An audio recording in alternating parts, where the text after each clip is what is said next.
ओम। नेत्रों को कोमलता से बंद कर लीजिए। अपनी सांसों को अनुभव करिए।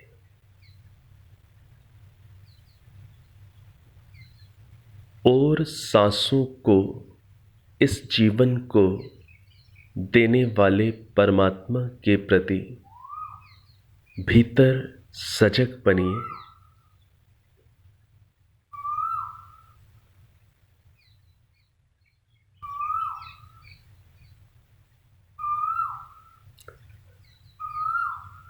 अब लंबी गहरी सांस भर लें।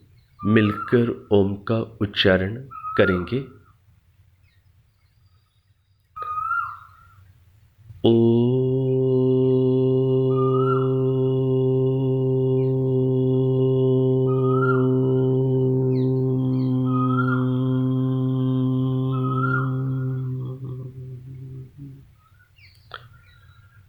सहना भवतु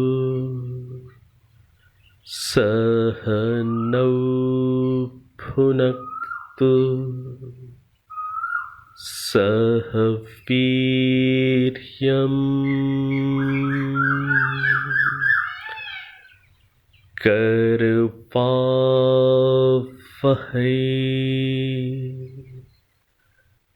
तेजस्विनावधीतमस्तु मा विद्विषावहै।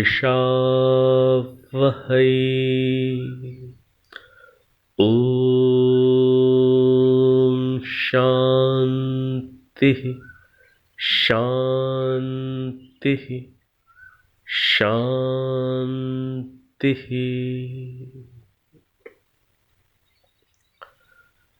अब आप नेत्रों को खोल सकते हैं। आज पंचम मंडल का 5वें मंडल का प्रारंभ कर रहे हैं। 5वें मंडल में कुल सूक्त 87 हैं, 87 हैं। 5वें मंडल के कुछ मंत्रों के माध्यम से, कुछ प्रकरणों के माध्यम से हम इस मंडल से परिचित होने का प्रयास करेंगे। 5वें मंडल के 44वें सूक्त में 2 मंत्र बहुत विशेष आए। 14वां मंत्र और 15वां मंत्र 5वें मंडल के 44वें सूक्त के ये 2 मंत्र जो आत्म जागरण से संबंधित मंत्र हैं और दोनों ही काफी मिलते जुलते अर्थों वाले हैं। इसमें से हम यहाँ पर 14वें मंत्र को महर्षि दयानंद सरस्वती जी के भाष्यानुसार समझने का प्रयास करेंगे। जो 14वां मंत्र है, प्रसिद्ध मंत्र है। आप में से हो सकता है कुछ लोगों ने पहले भी इस मंत्र को सुना हो, इसके अर्थ को भी आप जानने वाले हो सकते हैं। मंत्र है यो जागार तम ऋचः कामयन्ते। यो जागार तम सामान्यन्ति। यो जागार तमयं सोम आह तवाहमस्मि सख्ये न्योकाः। इस मंत्र को दोबारा भी मैं बोलता हूँ इस रूप में। आप ध्यान से मंत्र को सुनेंगे तो अवश्य ही कुछ पद जरूर आपके स्मृति पटल पर अंकित हो सकेंगे। यो जागार तम ऋचः कामयन्ते। यो जागार तमुसामान्यन्ति योजाकार तमयं सोम आह तवाहमस्मि सख्येन्योकाः योजाकार तमयं सोम आह तवाहमस्मि सख्येन्योकाः योजाकार तं ऋचः कामयन्ते योजाकार तमुसामान्यन्ति योजाकार तमयं सोम आह तवाहमस्मि सख्येन्योकाः। ये जो मंत्र है, ये मंत्र आत्म जागरण वाले व्यक्ति को क्या प्राप्त होता है, इस संदर्भ में है। जो व्यक्ति अंदर जाग गया उसकी क्या स्थिति होती है, इस संदर्भ में ये मंत्र है। तो इस मंत्र का अर्थ हम महर्षि दयानंद जी ने जैसा उनके भाष्य में लिखा हुआ है उसको हम लोग वैसा ही समझने का प्रयास करेंगे। तो इस मंत्र पर जो महर्षि दयानंद सरस्वती जी का पदार्थ उपलब्ध है, मैं उसको पढ़ रहा हूं। जो अविद्या रूप निद्रा से उठ के जागने वाला है। कैसी नींद से? अविद्या रूपी नींद से। जो व्यक्ति उठकर जागने वाला है और अविद्या का क्षेत्र सबसे बड़ा हमारे मनोमस्तिष्क में किस विषय में है? इस शरीर के विषय में, मन के विषय में और स्वयं के विषय में। अविद्या को महर्षि पतंजलि जी ने योग दर्शन के सूत्र में जो परिभाषित किया, अनित्य, अशुचि, दुख, अनात्मसु, नित्य, शुचि, सुख, आत्मख्यातिरविद्या। ये अविद्या को महर्षि पतंजलि जी ने योग सूत्रों में डिफाइन किया है। तो जो अविद्या है, अविद्या का मुख्य संबंध शरीर की वास्तविकता को न समझने से है, मन की वास्तविकता को न समझने से है। और जब हम शरीर की, मन की वास्तविकता को नहीं समझ रहे होते और जब हम स्वयं को यही मानने लग जाते हैं, शरीर और मन, तब हम स्वयं को भी नहीं समझ पाते। तो जो अविद्या का जो क्षेत्र है वो शरीर, मन और स्वयं को न समझने से संबंधित है। तो ऋषि लिखते हैं कि जो अविद्या रूप निद्रा से उठ के जागने वाला है,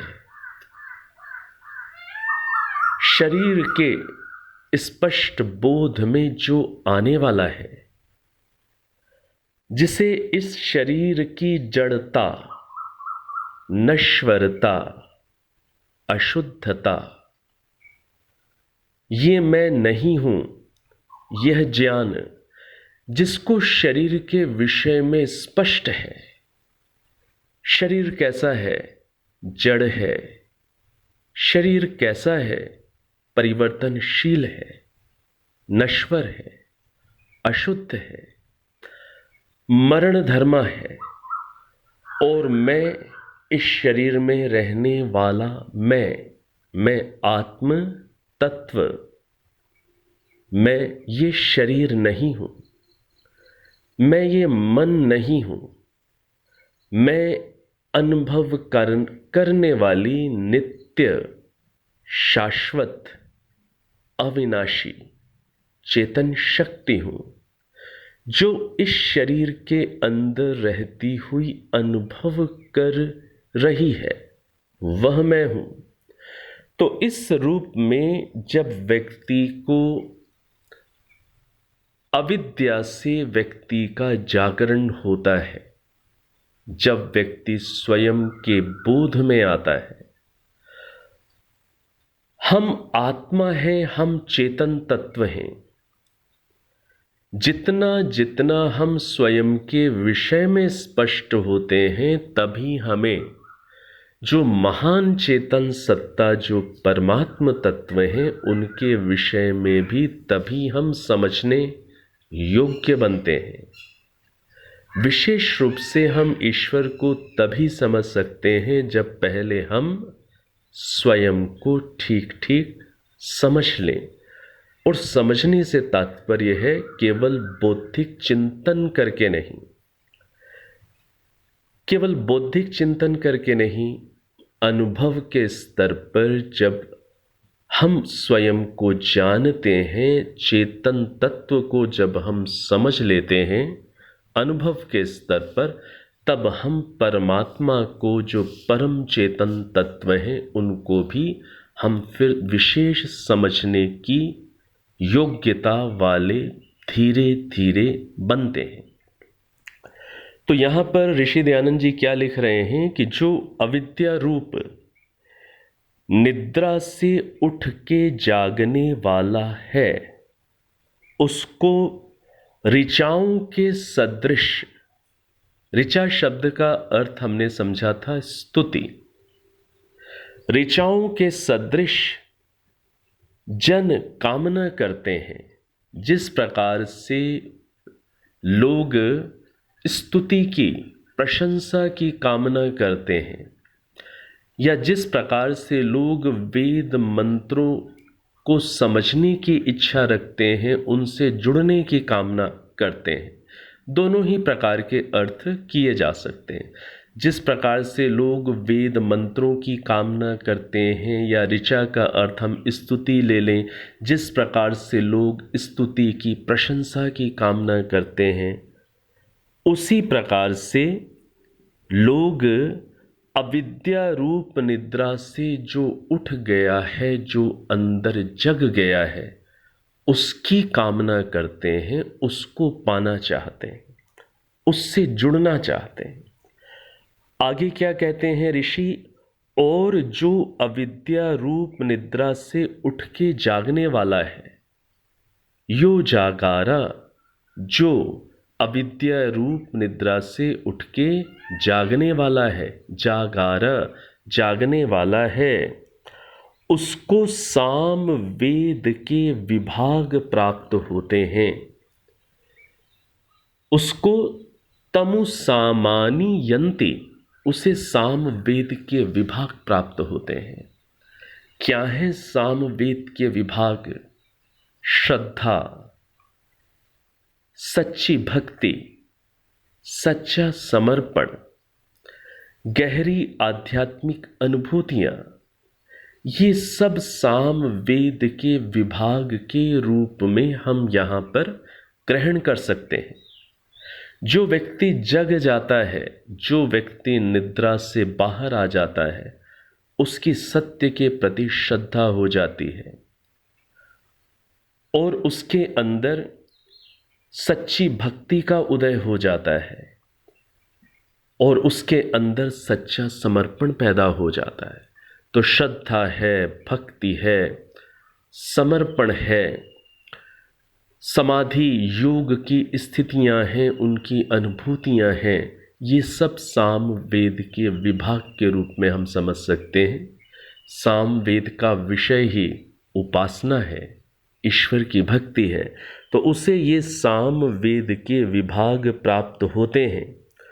और आगे यो जागार तम अयम सोम आह, जो अविद्या रूप निद्रा से उठ के जागने वाला है, तम उसको, अयम यह, सोम आह कहता है।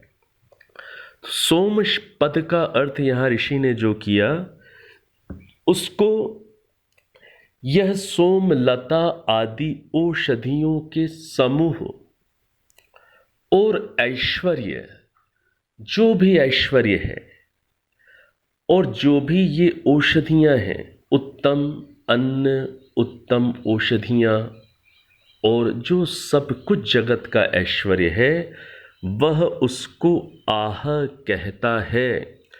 तव अहम अस्मि सख्ये न्योकाः, कि मैं तुम्हारी, हे अविद्या रूपी अंधकार से जगने वाले, हे ऐसे योगी, मैं तुम्हारी, अस्मि सख्ये न्योकाः, मैं तुम्हारी मित्रता में सभी प्रकार से न्योकाः में स्थित होता हूं।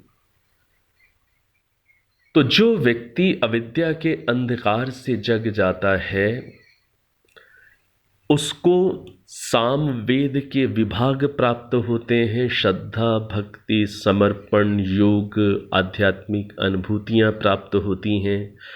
और उसको जो भी जगत के अंदर जो उत्तम औषधियां, द्रव्य, भोग्य पदार्थ, जो संसार के ऐश्वर्य हैं, जो ऐश्वर्य उसे और उन्नत समृद्ध बनाएंगे मोक्ष को प्राप्त करने के लिए, वो सारे ऐश्वर्य, सारे उत्तम साधन वो स्वयं आगे बढ़ करके उसको प्राप्त होने लगते हैं, कि मानो वो कह रहे हों कि हम भी आपकी मित्रता को चाहते हैं, हम भी आपकी मित्रता में स्थित होना चाहते हैं।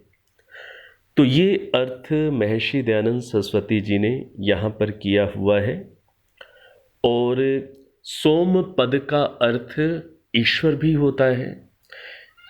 यदि हम यहाँ पर जो ऐश्वर्यों के स्वामी ईश्वर हैं, वो अर्थ भी हम कर सकते हैं कि जब व्यक्ति अंदर जाग जाता है, तब उसे साम वेद के विभाग प्राप्त होते हैं और परमात्मा स्वयं उसको कहते हैं कि मैं तेरा हूँ, मैं अब तेरी मित्रता में अब मैं भी विशेष रूप से स्थित हूँ।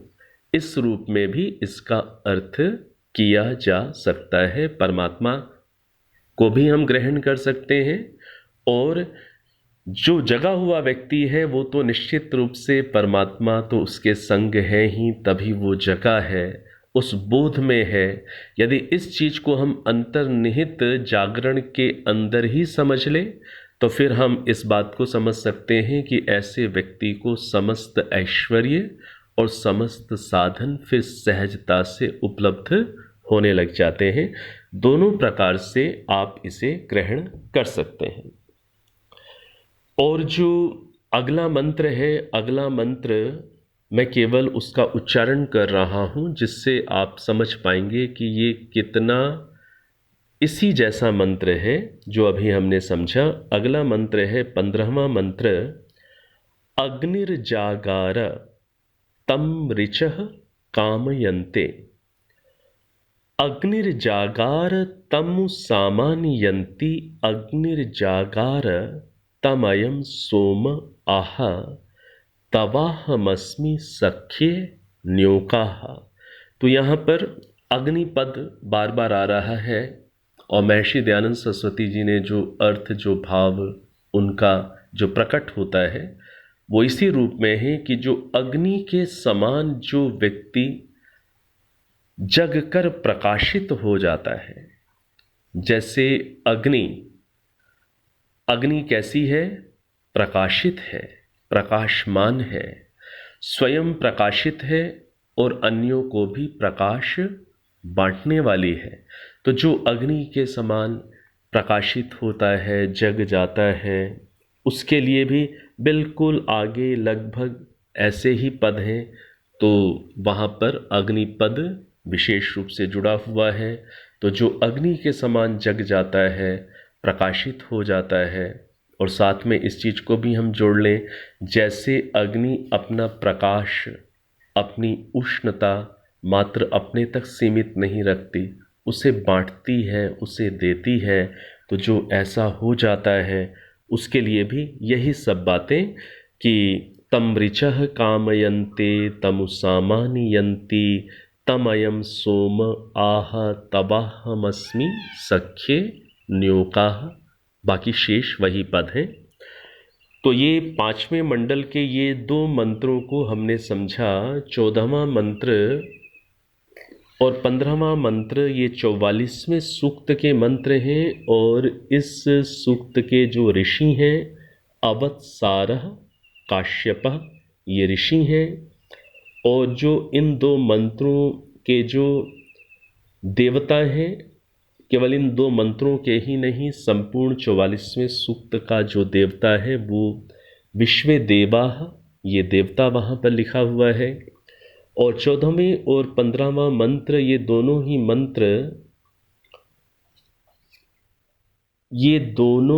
मंत्र 14वां मंत्र तो विराट त्रिष्टुप छंद में है। विराट त्रिष्टुप छंद है 14वें मंत्र का, और जो 15वां मंत्र है वो त्रिष्टुप छंद में है। और जो स्वर है 14वें और 15वें, इन दोनों ही मंत्रों का स्वर धैवतः है। तो इन मंत्रों के अभिप्राय को हमने समझने का प्रयास किया है। अब आगे हम चलते हैं 51वें सूक्त में। 51वां सूक्त 51 क्रम का जो सूक्त है उसमें चलते हैं। तो पांचवें मंडल का 51वें सूक्त का 15वां मंत्र, ये आपका प्रायः अधिकांश लोगों का परिचित मंत्र होगा। 15वें मंत्र को हम समझने का प्रयास करते हैं। तो जो 51वें सूक्त का 15वां मंत्र है, बहुत प्रसिद्ध मंत्र है, आप लोगों ने सुना होगा, अधिकांश लोगों ने। मंत्र है स्वस्ति पंथा मनुचरेम सूर्य चंद्र मसाविव पुनर्ददताघ्नता जानता संगमे मही। जब हम बृहद यज्ञ करते हैं तो जो स्वस्ति पाठ, स्वस्ति वाचन किया जाता है, उसके अंदर ये मंत्र आता है, ओम स्वस्ति पंथा मनुचरेम सूर्या चंद्रमसाविव पुनर्ददताघ्नता जानता संगमे मही। ये मंत्र स्वस्ति वाचन के अंदर भी हम लोग बोलते हैं बृहद यज्ञ में। तो ये जो मंत्र है, इस मंत्र का महर्षि दयानंद सरस्वती जी का भाष्य, जैसा उन्होंने भाष्य में पदार्थ और भावार्थ लिखा है उसको हम लोग समझें। जो पदार्थ है, हम लोग सूर्य और चंद्रमा के सदृश स्वस्ति सुख पंथाम मार्गों के अनुचरेमा अनुगामी हों। हम लोग सूर्य और चंद्रमा के सदृश स्वस्ति सुख पंथाम मार्गों के अनुचरेमा अनुगामी हों, और पुनः फिर ददता दान करने, अघ्नता अहिंसक, जानता विद्वान के साथ, जानता अर्थात विद्वान के साथ, समगमे मही संगति को प्राप्त हो। तो देखिए ये पदार्थ है, तो इस पदार्थ में क्या क्या बातें आईं कि हम लोग सूर्य और चंद्रमा के सदृश, सदृश अर्थात समान, हम लोग सूर्य और चंद्रमा के समान स्वस्ति पंथाम, सुख मार्गों के अनुचरेमा अनुगामी हो।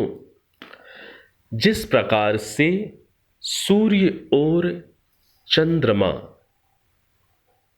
जिस प्रकार से सूर्य और चंद्रमा कैसे हैं, जो सबको सुख देते हैं और सबको सुख देते हुए वो बहुत अनुशासित रूप में वो प्रतिदिन हमारे लिए उदय होते हैं, प्रतिदिन हमारी दृष्टि में अस्त भी हो रहे होते हैं हमारी दृष्टि में।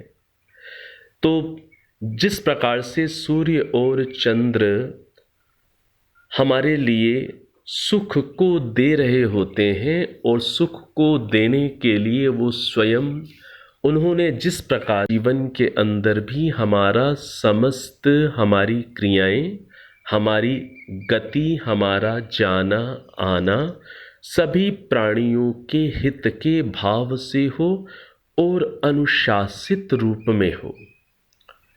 भावना का बहुत महत्व होता है। हमारा आना जाना, व्यवहार, परस्पर उठना बैठना, बोलना, हर चीज के भीतर हमारा भाव स्वस्ति का बना हो। स्वस्ति का अर्थ यहाँ ऋषि ने क्या लिखा है? सुख। और स्वस्ति का अर्थ एक आप जानते ही हैं, कल्याण। तो प्राणी मात्र के कल्याण का, सुख का भाव, यदि हम अकेले भी खड़े हुए हैं तो भी हमारे अंदर ऐसे भाव हो, हम मिलते जुलते हैं, लोगों से संवाद करते हैं, सत्य के लिए हम कुछ चर्चा करते हैं, वहाँ पर भी भाव सबके सुख का, कल्याण का बना रहे, जैसे सूर्य और चंद्रमा में है। और जैसे सूर्य और चंद्रमा अनुशासन में बंधे हुए हैं, डिसिप्लिन्ड हैं, इसी प्रकार से हम भी अनुशासित रूप से ही अपनी क्रियाओं को, आना जाना आदि सभी क्रियाओं को हम भी अनुशासित रूप में करें। और ददता, दान करने, तो यहाँ पर जो जिस रूप में ऋषि का अर्थ है कि जो दान करने वाला है, सबसे बड़ा दान किस चीज का माना जाता है? सबसे बड़ा दान माना जाता है ब्रह्म विद्या का दान, ज्ञान का दान। तो जो ज्ञान में भी जो ब्रह्म विद्या है उसका दान सबसे बड़ा माना जाता है। उसके पश्चात फिर जो भी ज्ञान हमें प्राप्त होता है, जिन भी विभिन्न क्षेत्रों का ज्ञान हमें मिलता है, उसका जो दान करने वाला है, ददता, और उसके लिए वो कैसा हो? वो कैसा हो? अघ्नता, अहिंसक हो। जो विद्या का दान करने वाला है वो कैसा हो? अघ्नता, अहिंसक हो। उसके अंदर हिंसा का भाव ना हो, कल्याण का भाव हो। और तो यहां पर क्या कह रहे हैं? ददता, अघ्नता, जानता। ये ददता, अघ्नता, ये जानता के विशेषण हैं। और जानता का अर्थ क्या है? विद्वान। तो दान करने वाला, तो जो दान करने वाला, जो अघ्नता, जो अहिंसक, जो विद्वान है, उसके साथ समगमी मही, हम संगति को प्राप्त हों, हम उसके साथ एकता को, अपनत्व को प्राप्त हों। तो जो दान करने वाला है, जो अहिंसक है, ऐसे विद्वान के साथ समगमे मही, हम संगति को, एकता को, अपनत्व को प्राप्त हो, मित्रता को प्राप्त हो। तो ये जो मंत्र है, इस मंत्र का पदार्थ जैसा ऋषि ने लिखा है उनके अनुसार हम लोगों ने समझा। अब आगे जो ऋषि ने इस मंत्र पर भावार्थ लिखा है उसको सुनिएगा। हे मनुष्यों, जैसे सूर्य और चंद्रमा नियम से दिन रात्रि चलते हैं, अहरनिश चलते हैं, नियम से चलते हैं, वैसे न्याय के मार्ग को प्राप्त होजिए, वैसे हम भी न्याय के मार्ग को प्राप्त होएं और सज्जनों के साथ समागम करें, और सज्जनों के साथ हम उनकी संगति को प्राप्त हों, उनके साथ हमारा उठना बैठना, विचार मंथन आदान प्रदान हो। तो ये अर्थ इस मंत्र के हमने पदार्थ और भावार्थ के माध्यम से समझे हैं। प्रसिद्ध मंत्र है, हम लोग बोलते हैं। तो जिन मंत्रों को हम लोग बोलते ही हैं, विशेष रूप से आपने इस मंत्र को, ये भी आपने लोगों को देखा होगा कि जब कोई व्यक्ति किसी व्यक्ति को वो विदा कर रहे होते हैं, कोई व्यक्ति जब यात्रा में जा रहा होता है, तो इस मंत्र को भी कहा जाता है कि उसका जाना सुख कारक हो, उसका स्वयं के लिए भी सुखमय उसकी यात्रा हो, और यात्रा में जो उसके संपर्क में जो भी आत्माएं आएंगी उनको भी सुख की प्राप्ति इस आत्मा के माध्यम से हो पाए जिसको हम विदा कर रहे हैं। और उसके साथ साथ वो कैसा हो, जो यात्रा में जा रहा है, या तो वो स्वयं ही विद्या आदि दान करने में समर्थ हो, तो वो अपने साथ यात्रा में जुड़ने वाली आत्माओं को भी किसी न किसी रूप में प्रेरित करता चला जाए। बोल कर के ना सही तो उसके व्यवहार को देखकर, उसके आचरण को, उसकी बातचीत, चलना बैठना उतरना, इन सब को देखकर दूसरों को भी प्रेरणा मिल जाए, और या फिर यात्रा के अंदर भी हमें किन्हीं अच्छे लोगों की संगति प्राप्त हो जाए। तो ये प्रचलन में ऐसा देखा जाता है कि यात्रा में विदाई के समय इस मंत्र को बोला जाता है कि सूर्य और चंद्रमा के समान हमारा जाना और आना। हमारी दृष्टि में सूर्य अस्त भी होता है, फिर सूर्य आते भी हैं, तो उनका जाना और आना दोनों ही चीज़ें हमारे लिए सुख कारक हैं। दोनों ही चीज़ें सुख कारक हैं। सूर्यास्त भी सुख कारक है, तब फिर हम शरीर को रात्रि में हम फिर विश्राम दे पाते हैं। यदि सूर्यास्त ना हो तो फिर आपको ठीक प्रकार से नींद भी नहीं आ पाएगी। तो आना जाना दोनों ही सुख कारक हो, और हम जो अहिंसक और विद्या का दान जो निस्वार्थ भाव से करने वाले जो भी लोग हैं, उनकी हम समगमे में ही हम संगति को प्राप्त होते रहें। तो ये हमने मंत्र, इसको हमने समझने का प्रयास किया। अब एक मंत्र और हम थोड़ा सा ले लेते हैं। ये मंत्र है सूक्त संख्या 60, 5वां मंडल और 60वां सूक्त, 60वें सूक्त का 5वां मंत्र है। 60वें सूक्त का 5वां मंत्र है। मंत्र के जो पद हैं, अज्येष्ठासो, अकनिष्ठासा, एते संभ्रातरो वा वृधुः सौभगाय। अज्येष्ठासु अकनिष्ठासा, एते संभ्रातरो वा वृधुः सौभगाय। युवा पिता स्वपा रुद्र, येषां सुदुघा पृश्निः सुदिना मरुद्भ्यः। इस मंत्र को, इसका केवल जो मैं आपके समक्ष भाव रखना चाहता हूँ, अभी इसको मैं सारा नहीं लूँगा, जो मैं भाव रखना चाहता हूँ वो है प्रथम पंक्ति का, अज्येष्ठासो अकनिष्ठासः एते संभ्रातरो वा वृधुः सौभगाय। केवल इस प्रथम पंक्ति के भाव को हम समझ लें। तो प्रथम पंक्ति का जो भाव है उसमें क्या लिखा हुआ, अज्येष्ठासो, ज्येष्ठपन। ज्येष्ठ किसे कहते हैं? बड़े को। तो ज्येष्ठपन, बड़ेपन से। और आगे क्या लिखा है, अकनिष्ठासो, कनिष्ठपन से।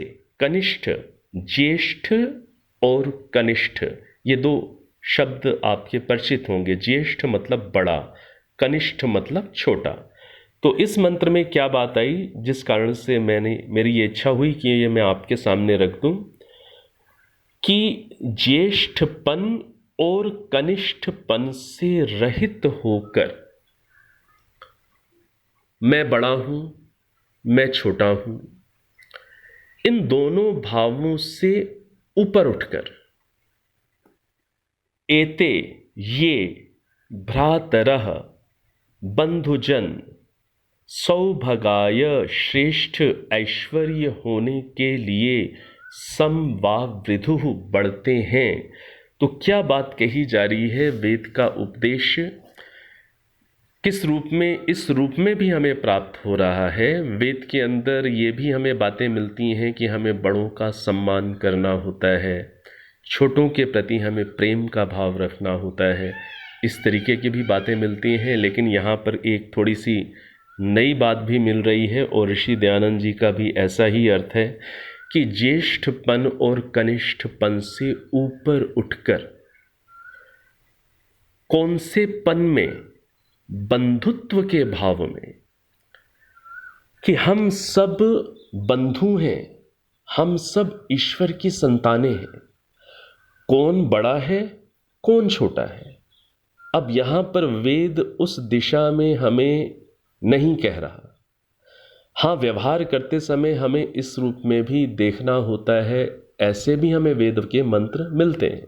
लेकिन यहाँ पर जो एक नई दृष्टि प्राप्त हो रही है, वो दृष्टि प्राप्त क्या है कि जब हम केवल बंधु के भाव में स्थित हो जाते हैं कि कोई व्यक्ति हमसे बड़ा है, कि कोई व्यक्ति हमसे छोटा है, इन दोनों भावों से ऊपर उठ करके जब हम केवल बंधुत्व के भाव में चले जाते हैं कि हम आपस में बंधु हैं, हम आपस में एक ही माता पिता की संतानें हैं, हम आपस में बंधु हैं, जब हम इस भाव में चले जाते हैं तब सौभगाय श्रेष्ठ ऐश्वर्य की प्राप्ति के लिए समवावृधु हम बढ़ जाते हैं। हम शीघ्रता से बढ़ पाते हैं जब हम ज्येष्ठ और कनिष्ठ इन दोनों भावों से भी ऊपर उठकर बंधुत्व के भाव में स्थिर हो जाते हैं। कई बार आपने देखा होगा कि कई बार ज्येष्ठता और कनिष्ठता, बड़ापन और छोटापन, कई बार यदि हमारा सामर्थ्य नहीं होता, यदि हम अपने अंदर उतने सुलझे हुए नहीं होते, तो कई बार ये चीज़ देखी जाती है कि जो व्यक्ति हमसे अधिक समृद्ध है, जो व्यक्ति हमसे अधिक योग्य है, ठीक है ना, जो व्यक्ति हमसे अधिक प्रभावशाली है, जो व्यक्ति हमसे अधिक क्षमतावान है, कई बार ऐसे व्यक्तियों के साथ हम अपने आप को उतना जोड़ नहीं पाते। इसी प्रकार से जो व्यक्ति हमसे किन्हीं चीज़ों में यदि नीचे है तो उनके साथ भी हम नहीं उतना जुड़ते, हम अपने स्तर के लोगों को ही मात्र ढूंढते हैं। तो यहाँ पर जो वेद का जो संकेत है कि ये भी एक दृष्टि रखनी होती है कि जब कभी आपको ऐसा लगे कि कोई अधिक प्रभावशाली है, कोई अधिक ही योग्य है, बहुत विशिष्ट है, वो चाहे ज्ञान की दृष्टि से है, चाहे सौंदर्य की दृष्टि से है, चाहे साधनों की उपलब्धि की दृष्टि से है, चाहे सामाजिक यश की दृष्टि से है, कई बार हमें अपने से बहुत योग्यता, सामर्थ्य वाले लोग हमें समाज में मिलते हैं।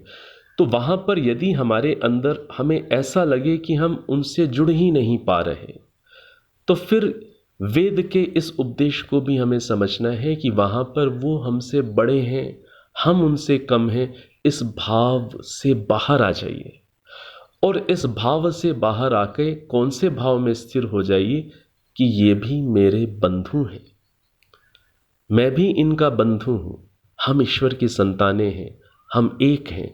तो बंधुत्व के भाव में जब आप अपनी मनोदशा को ले आते हैं तब हो सकता है आपको अपने से प्रभावशाली व्यक्ति से जुड़ने में, उनसे संवाद करने में कोई भी कठिनता ना अनुभव हो। इसी प्रकार से जो थोड़े निम्न स्तर पर हैं उनके साथ भी यदि हम बंधुत्व की भावना में स्वयं को ले आते हैं तो बहुत जल्दी वो व्यक्ति भी आपके साथ एक जुड़ाव अनुभव करेगा। तो इस रूप में बंधुत्व के भाव में ज्येष्ठपन और कनिष्ठपन से रहित होकर बंधुत्व के भाग में हम एकता के साथ श्रेष्ठ ऐश्वर्य के लिए आगे बढ़ें। यह भी इस रूप में भी एक व्यवहार से संबंधित या अपनी मन को कैसे रखना है, ये भी उपदेश इस रूप में भी हमें वेद के माध्यम से प्राप्त हुआ। तो ये 5वें मंडल के कुछ मंत्रों को हम लोगों ने लिया है। अभी 5वें मंडल में कुछ और प्रसंग हैं जो मैं आपके सामने रखना चाहूँगा, तो वो हम अगली कक्षा में लेंगे। अब हम लोग एक बार ओम का उच्चारण करेंगे, 3 बार शांति। लंबी गहरी सांस लीजिए। ओम।